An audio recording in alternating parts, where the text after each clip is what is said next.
Hi guys, this is Dr. Marwah and I am at Geomedi University, one of the oldest ones in Georgia, and has the best international faculty and the best facilities that you can get so that you can clear any exam, whether it be a Indian or a USMLE exam.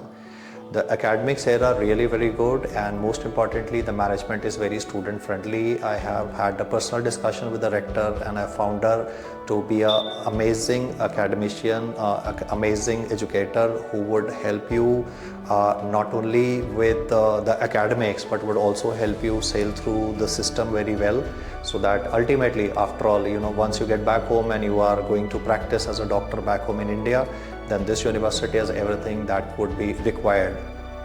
Geomedi University is an excellent platform, and I am a visiting faculty at Geomedi University and would be coming here subsequently for my classes as well. So you get to interact with me so that you get a better orientation for your FMG exam, and which would be forthcoming called as a next exam. But anyway, whether it's going to be FMG or next exam, whatever be the name of the exam, I am going to be here so that I can take care of all the doubts, all the queries that you have, and make you much more confident when it comes to handling the actual exam.